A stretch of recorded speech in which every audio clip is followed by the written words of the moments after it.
Olá pessoal, tudo bem? Prazer, eu sou Salve Silveira, fundador do projeto Estuda que a Vida Muda, e eu sou uma pessoa apaixonada por aprendizagem, tecnologia e liberdade. E eu vou fazer você também ficar. Eu quero começar te falando uma coisa muito importante, eu quero deixar você ciente de tudo que você vai aprender hoje. Então, na primeira parte desse vídeo, você vai entender alguns motivos pelos quais você odeia estudar, podendo assim iniciar a sua libertação desse mal que assombra toda a nossa geração e que ao mesmo tempo é uma pedra no sapato de muitas pessoas e que inclusive também já foi a minha pedra no sapato, confesso. Podendo assim ter uma vida de aprendizagem verdadeira e profunda. A pergunta é: como chegamos a esse ponto? O que nos influencia? Vamos entender esse e mais outros pontos. E antigamente estudar era uma opção, hoje é uma obrigação.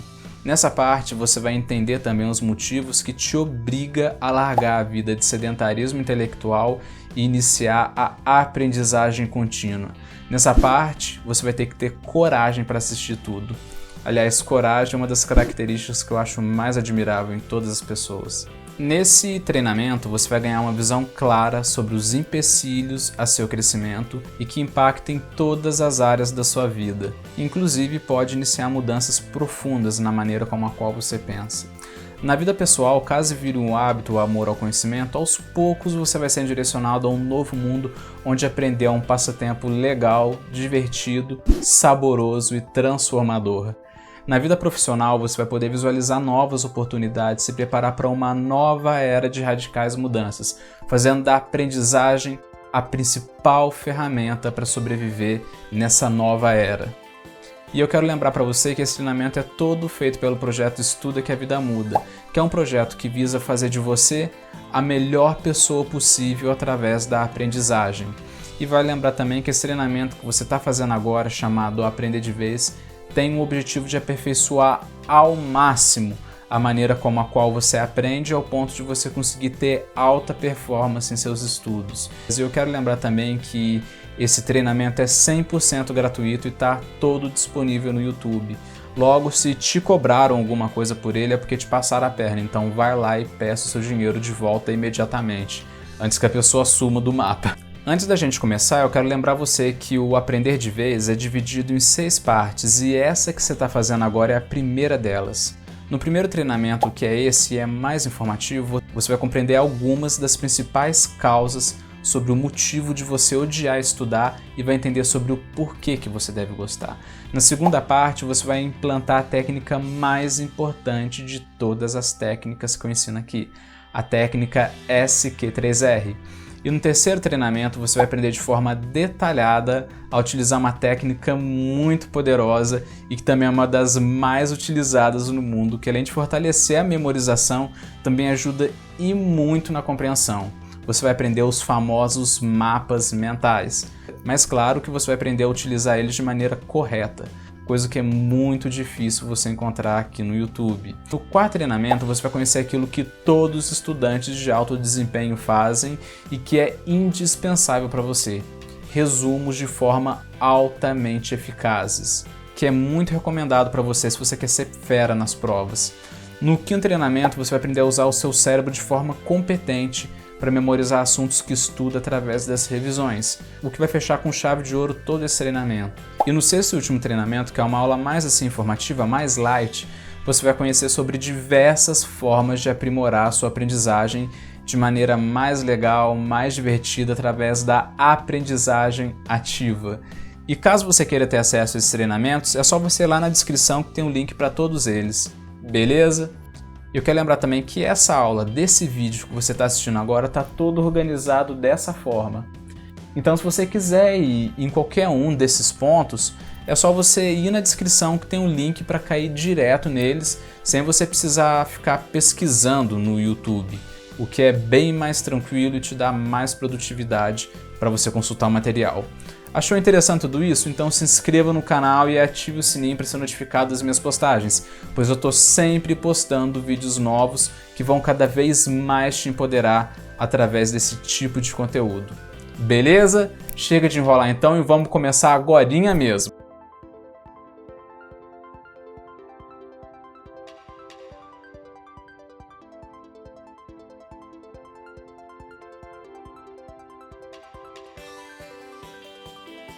E por falar sobre dificuldade em estudar, é difícil a gente saber quais são os reais motivos para isso. Mas uma coisa eu posso te falar, que você entender o motivo que te afasta dos livros é essencial para você ter uma vida intelectual mais legal e mais significativa.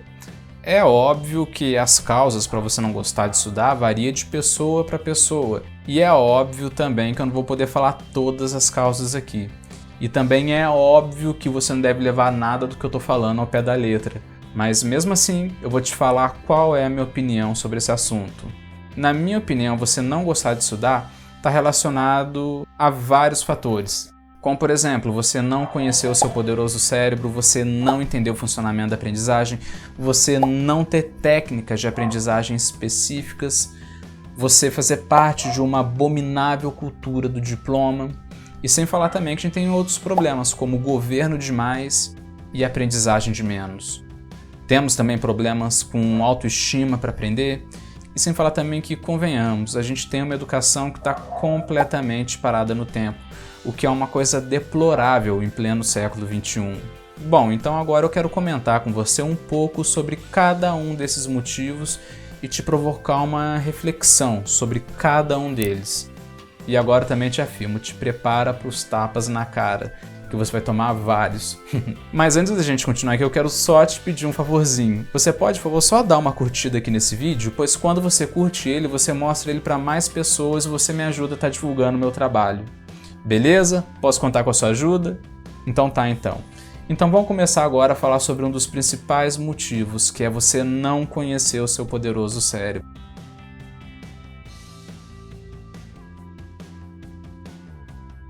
Vamos fazer aqui uma analogia. Suponhamos que eu te desse um computador de presente. Aliás, é um super computador. É um computador bem rápido, ele é muito caro, possui uma altíssima performance, porém tem um probleminha. Você não sabe mexer nesse computador. Aliás, eu vou mais além. Você não sabe nem como ligar esse computador.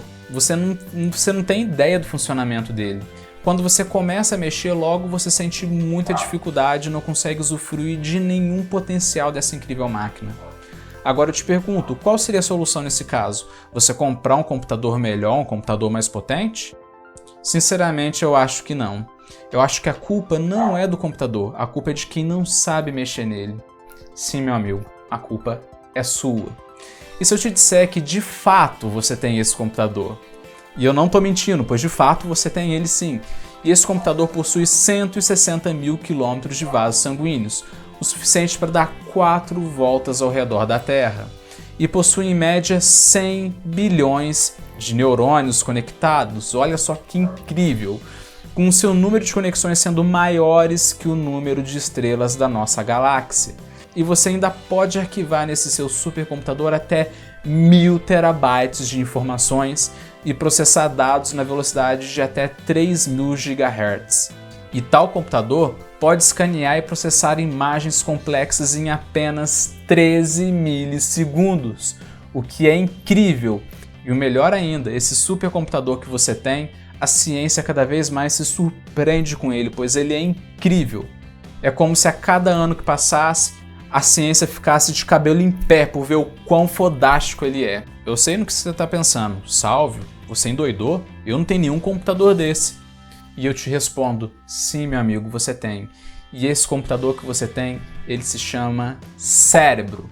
Duvida? E para eu provar para você o quão fodástico ele é, eu quero comparar essa incrível máquina que você tem com um renomado MacBook da Apple, um MacBook Pro de 15 polegadas. Olha só algumas comparações, eu quero que você veja, sem eu falar nada. Quero que você veja com seus próprios olhos.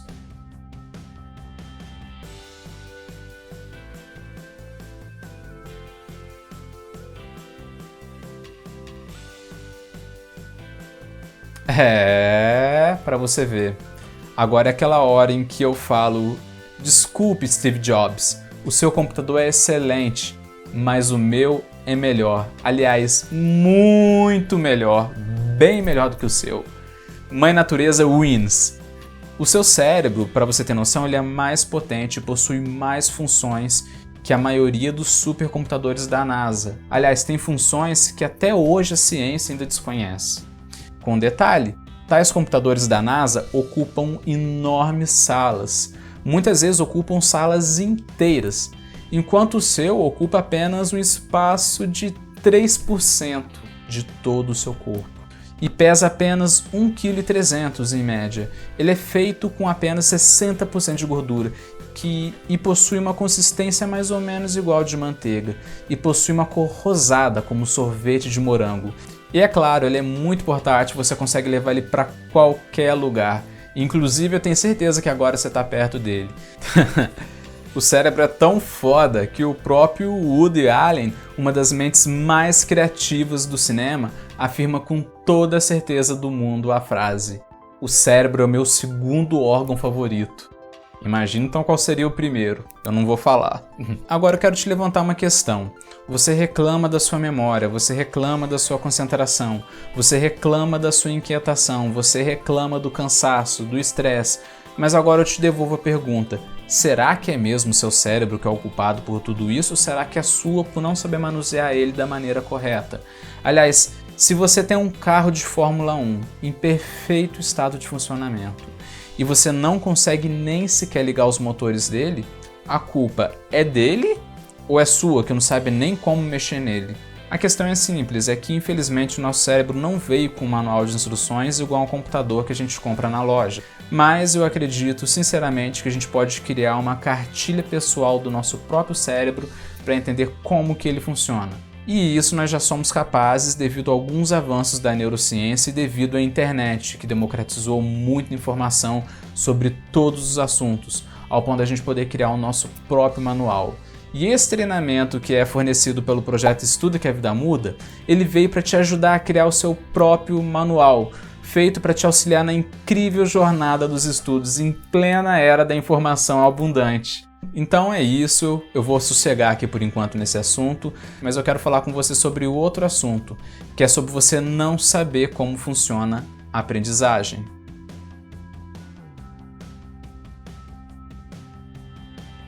A questão é simples, eu vou direto ao ponto, vou direto ao caos, vou tocar na ferida. Você vê pessoas mais novas que você chegando na sua empresa, e essas pessoas possuem menos idade. Logo chega a conclusão óbvia: devo me atualizar, devo aprender algo novo.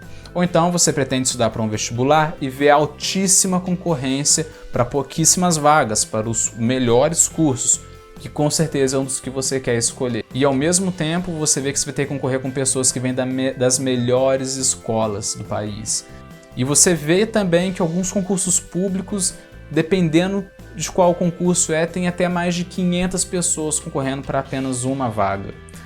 Até aí já é algo meio caótico, mas o problema é que quando você senta na sua cadeira para você tentar estudar, você vê que você não aprende absolutamente nada. E tudo que você aprende agora, aliás, o pouquinho do que você já aprendeu amanhã, você já esquece. E para piorar, isso vira uma rotina, vira uma tortura diária, fazendo você sentir um incômodo enorme, que era igualzinho de quando você era uma criança e que você era obrigado a acordar cedo para ir para a escola. E hoje isso acontece com você por um motivo óbvio. Muitas vezes você está tentando aprender de forma errada e inconsistente com o seu cérebro. Para você entender melhor sobre o funcionamento do cérebro na aprendizagem, vou usar o mesmo exemplo utilizado por Ana Lopes, do site Mais Aprendizagem. Vamos comparar a aprendizagem com a construção de uma estrada. Vamos supor que você pretenda construir uma estrada no meio do mato. Sim, é uma ideia bem ousada, mas tudo bem, vamos continuar. Mas tem um problema, é muito mato. Aliás, um verdadeiro matagal. Você começa com um mero facão cortando o mato, dando umas pequenas picadas, tirando alguns galhos, cortando algumas árvores. E essa é a parte mais difícil e mais demorada de se construir a estrada. Porém, para sua alegria, após muito trabalho e de já ter retirado o bruto, resta um mato. Seu plano agora é capinar esse matinho que ficou. E convenhamos que é um processo bem mais fácil do que no começo. Porém, se você parar, você sabe que esse mato vai crescer tudo de novo, devendo repetir outra vez todo aquele mesmo processo chato que teve no começo. Porém, você retirou o mato e agora você tem uma estrada de terra. Mas ainda você não está satisfeito, pois seu objetivo é uma boa estrada bem asfaltada e pavimentada. Então, depois de muito insistir, por fim, depois de todo esse processo, você tem uma estrada pavimentada, segura, bem sinalizada e excelente para você poder dirigir. A questão é simples, é que a aprendizagem funciona da mesma forma. Em 1885, Ebbinghaus, o primeiro psicólogo da história a criar testes de inteligência, criou um conceito que até hoje é muito utilizado. Esse conceito se chama curva da aprendizagem. Vejamos esse gráfico para você entender melhor. A sua habilidade em algo, que no gráfico está como proficiência, é conquistada ao longo do tempo, que no gráfico está como tempo despendido.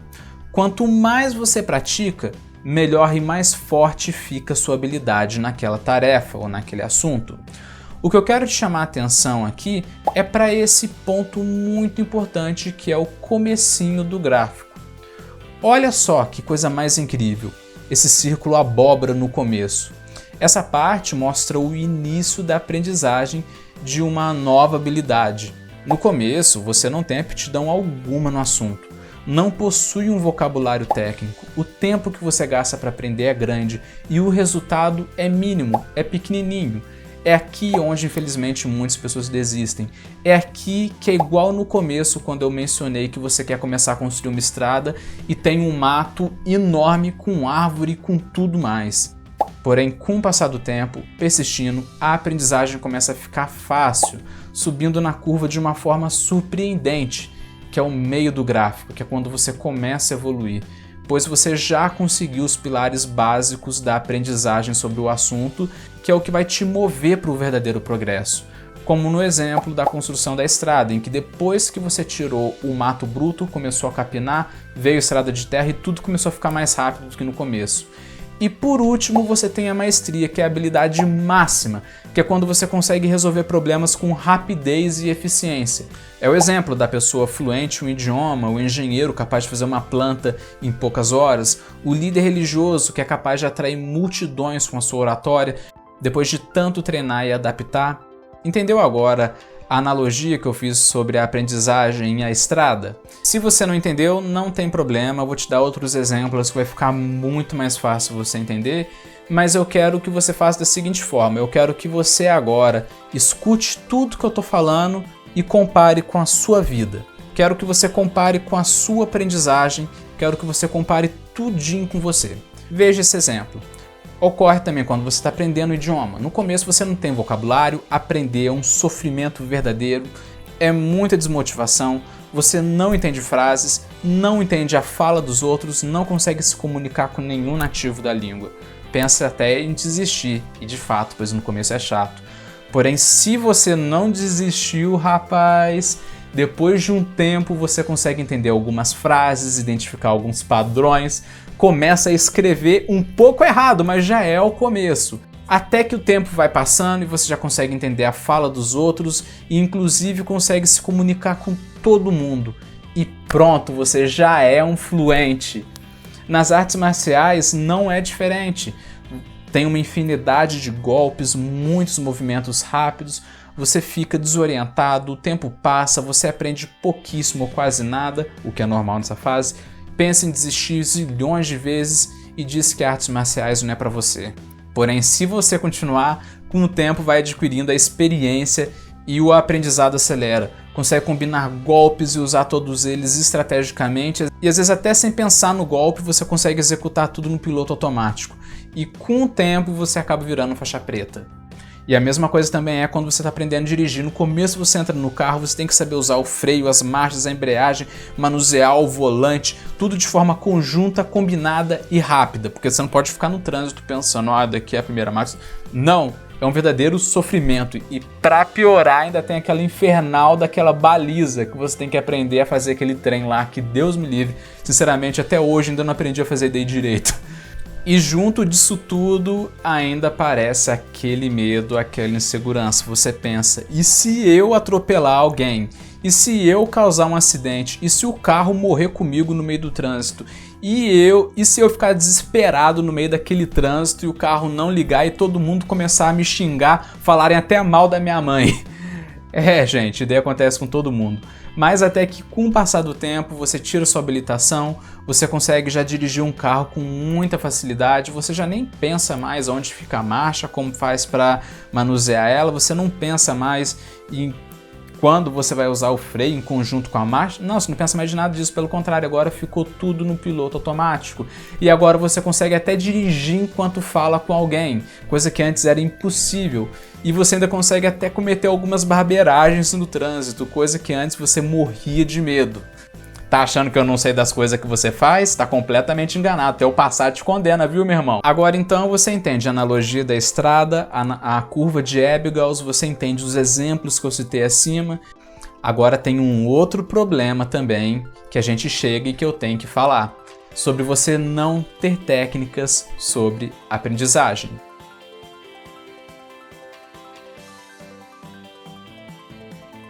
Então, suponhamos, vou dar um exemplo bem capenga aqui. Então, suponhamos que desde criança você não soubesse descascar corretamente uma laranja. Aliás, vamos supor que te ensinaram de maneira errada a como descascar. Vamos supor que te ensinaram a descascar com uma colher. Ao começar a descascar com a colher, você fica muito incomodado. Você vê que faz muita sujeira, você vê que demora muito, você vê que tem que fazer muita força e às vezes até entorta a colher. Logo, você não gosta de laranja justamente por causa desse trabalhão todo, pois você associa uma laranja com toda essa trabalheira. Porém, o problema aqui é notável. O problema é que te ensinaram de forma errada, pois não se usa jamais uma colher para descascar uma laranja. Então você descobre esse fato e decide aprender a descascar corretamente com o quê? Com uma faca. E ao usar uma faca, logo você nota a diferença. Nota o quanto esse aprendizado facilitou a sua vida. Agora, em pouquíssimo tempo, você consegue ter uma laranja pronta para o consumo, o que o torna mais motivado a querer consumir cada vez mais. Simplesmente pelo fato de você ter aprendido a descascar ela de maneira correta. Em relação à aprendizagem, o problema é exatamente esse. O problema é que não nos ensinam as técnicas específicas para a gente aprender determinados assuntos. Logo, em decorrência disso, a gente também não gosta de aprender por ser algo ineficiente, pelo fato de a gente não ter aquele gostinho pela educação. Como que você vai gostar de algo que você não é muito competente naquilo? E isso é uma coisa que marca às vezes a nossa aprendizagem. E o problema é quando você tem isso ao longo de uma vida inteira e logo você não tem resultados. E pela falta de resultados você tem um certo repúdio à aprendizagem, um certo medo do conhecimento, sendo que esse é um dos principais desgostos pelo conhecimento que a nossa geração tem. E eu vou mais além. Tem técnicas para leitura, tem técnicas para memorização, tem técnicas para criatividade, para foco, para raciocínio, para criação de hábitos, tem técnicas para tudo. Mas a questão é que a gente não aprendeu nenhuma delas. Em decorrência disso, o projeto Estuda que a Vida Muda vai estar te oferecendo técnicas para você criar o seu repertório de estudos e melhorar cada vez mais em cima deles. Beleza? Para isso a gente vai fazer o possível. E tem também um outro problema também, que é a baixa autoestima para aprender.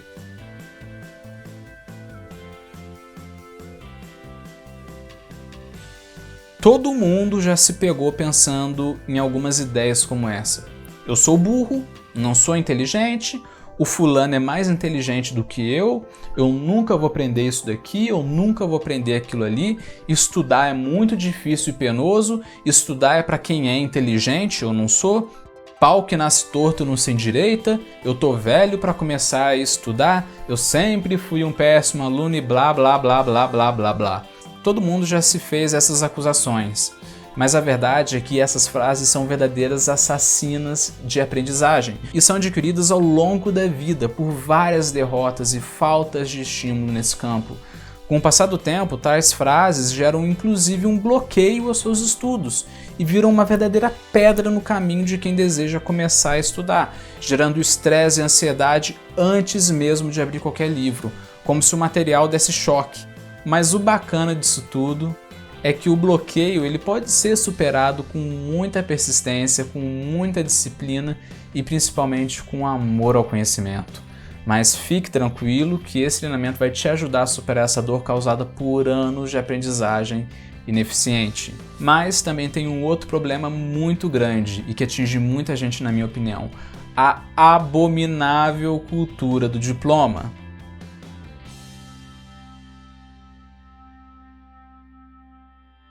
A verdade é que, infelizmente, os estudos sem necessidade é perda de tempo.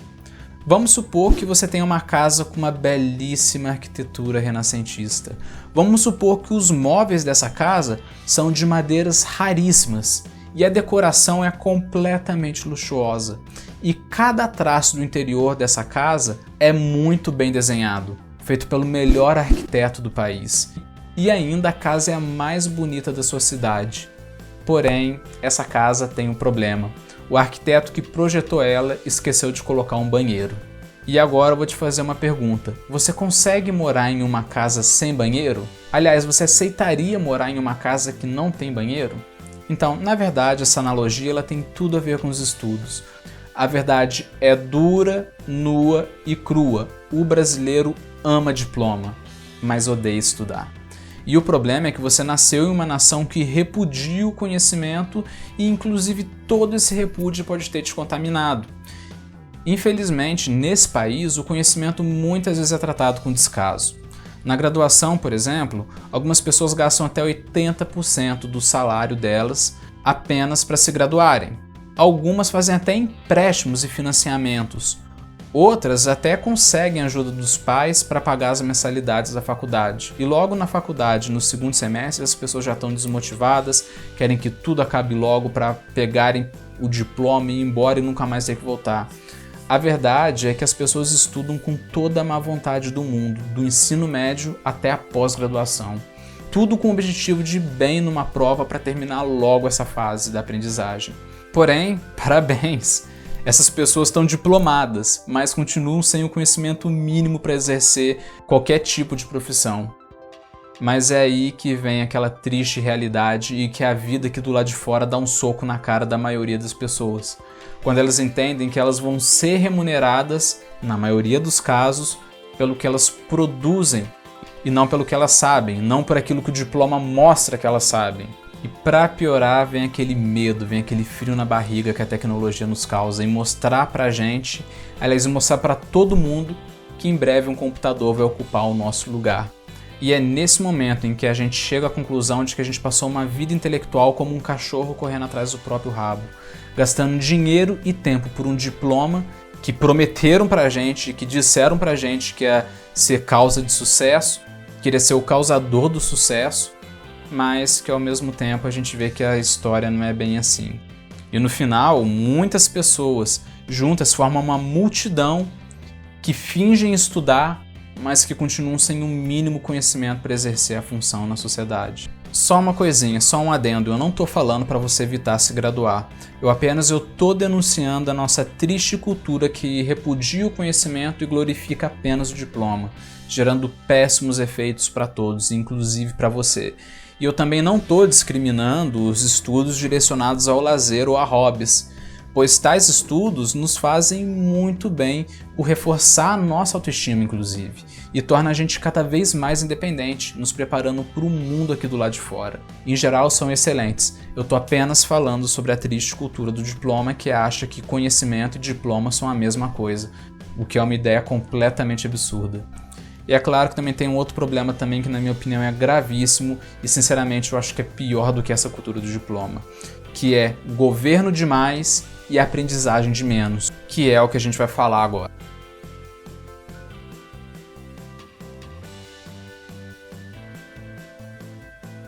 Eu quero começar novamente fazendo uma outra analogia. Suponhamos que você esteja em uma casa e essa casa que você está, ela começa a pegar fogo. Porém, o fogo se alastra de forma rápida. E quando você vê que o fogo está se alastrando, você corre para a porta dos fundos. Porém, quando você tenta abrir essa porta, você não consegue. E ao mesmo tempo vê que tem alguém lá do lado de fora falando para você da seguinte forma: de acordo com a lei, você não pode abrir essa porta. E essa mesma pessoa está lá do outro lado, segurando para você não abrir, bloqueando por completo a passagem para você não sair de lá. Então, sem saída, o fogo infelizmente alcança. e o resultado você já sabe. Essa analogia não foi contada por acaso, pois é o mesmo fato que ocorre atualmente na educação brasileira, a qual é fortemente regulamentada por rígidas leis que tiram liberdade de pessoas de aprenderem da maneira delas. Eu não pretendo e não vou falar de política aqui nesse canal, mas tem certas coisas que eu não posso deixar batido, que seria irresponsabilidade minha até, que seria descompromisso com a verdade. A questão é que uma escola, mesmo que ela seja particular, para ela funcionar, tem o dever de seguir rigorosas leis e diretrizes do governo. Caso contrário, o governo pode inclusive fechar essa escola. Se os pais de alguma criança, por exemplo, decidem dar uma educação diferenciada daquilo que é ditado pelo governo, tais pais podem inclusive serem presos sob acusação de abandono intelectual. Olha só que absurdo. E esse é aquele momento em que o governo diz ou brinca comigo ou quebra o seu brinquedo. E junto de todo esse autoritarismo educacional vem também péssimos resultados.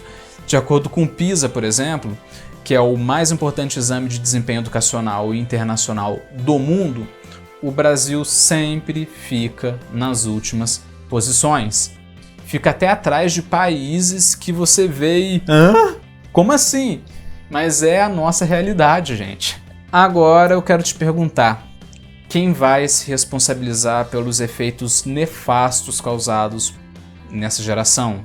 Quem vai se responsabilizar pelos péssimos resultados do PISA? Quem vai se responsabilizar pelas crianças que entram na escola com entusiasmo e saem de lá com uma vida intelectual castrada? A verdade é que ninguém. Mas o problema é que mesmo assim você é obrigado por lei a seguir toda essa ineficiência que o governo manda seguir.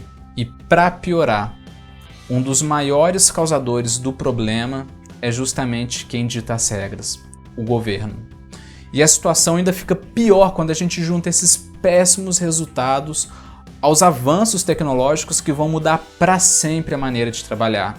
Profissões antigas estão sendo dizimadas, estão sendo massacradas, e no lugar estão surgindo novas profissões. Porém, essas novas profissões são completamente diferentes, pois envolvem uma grande dose de aprendizagem, de raciocínio crítico, de criatividade, com muita aprendizagem, com muita inovação, até mesmo com inteligência emocional e com um grande domínio tecnológico. Tudo isso as novas profissões estão começando a exigir. Então agora você entende a comparação feita entre a casa pegando fogo e a educação atual? No exemplo, a casa representa o mercado de trabalho. O fogo representa o avanço tecnológico, o qual vai alterar profundamente todo esse mercado. E o bloqueio na porta representa o nosso amiguinho lá de Brasília que está te impedindo de sair. Mas, gente, também é claro, devo fazer um adendo aqui, que a gente não pode culpar só o governo. Para falar a verdade, muita gente, independente da classe social, jogam a função da educação completamente para a escola e transformam a escola em verdadeiros depósitos de crianças. E é claro que não poderia haver desastre maior. Desastre esse que ocorre em toda uma geração. Ou seja, uma geração que tem um completo repúdio à aprendizagem, pais que não estão nem aí para a educação dos filhos e muitas vezes escolas que estão mais, na minha opinião, estão mais preocupadas em formar futuros eleitores, o que não é algo bom, do que formar pessoas independentes.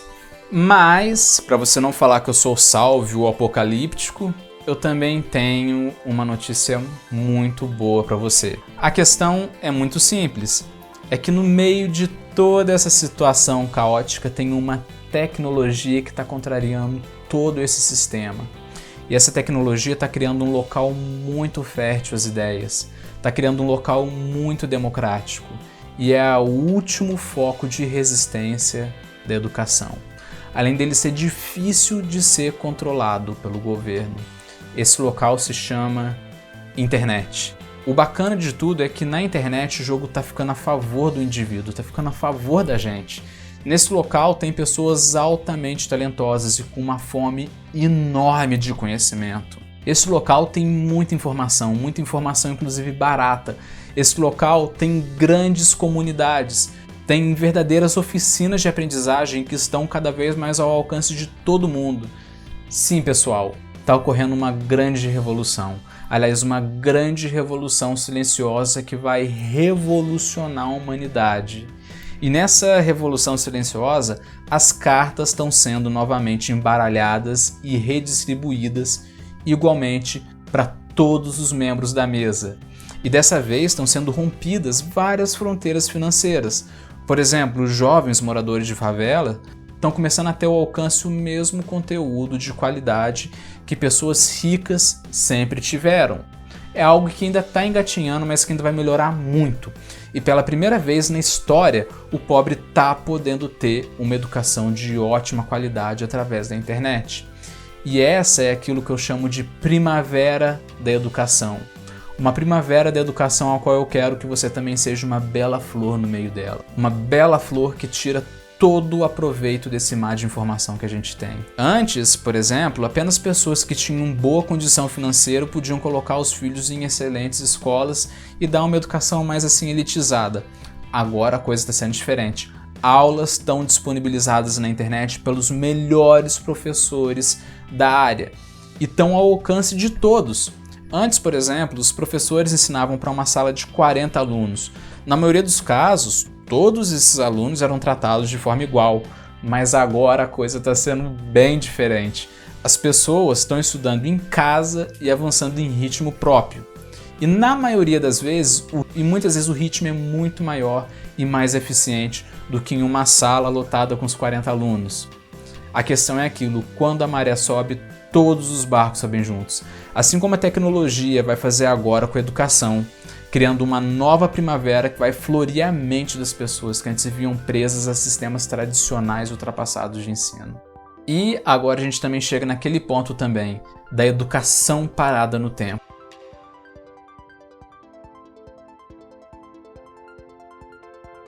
O problema é que o modelo atual de ensino como a gente conhece hoje foi feito na época da Revolução Industrial, como forma de conseguir qualificar pessoas para trabalharem em máquinas. É óbvio que tem várias teorias, tem várias discordâncias sobre a origem da educação, mas tudo bem, vou prosseguir aqui. Nas escolas de hoje, por exemplo, a divisão de horários, de matérias, de carteiras enfileiradas, sinais entre as aulas e a metodologia são praticamente as mesmas daquela época. Valoriza-se cada vez mais o conhecimento lógico, matemático e linguístico, porém despreza todas as demais áreas, sendo que esse é o motivo de você estar aqui agora fazendo esse treinamento. Esse modelo foi bom, mas foi bom na época da Revolução Industrial, em uma época em que apenas saber escrever, somar, dividir, subtrair era essencial. Já agora, de hoje em dia, não basta apenas você alfabetizar pessoas, não basta apenas você ensinar matemática básica. Hoje, com a tecnologia, as necessidades são outras completamente diferentes. E o resultado de toda essa ineficiência na educação é a massa de pessoas frustradas e desorientadas que ela cria. Vejamos algumas transformações tecnológicas. Você pode ver, por exemplo, o avião antigo e o avião moderno. Você pode ver, por exemplo, o telefone antigo e o telefone atual. Você pode ver a mulher antiga e a mulher moderna. Tudo mudou. Que bom, menos uma coisa: a educação. Olha, por exemplo, a educação antiga e a educação moderna. Olha só que tristeza.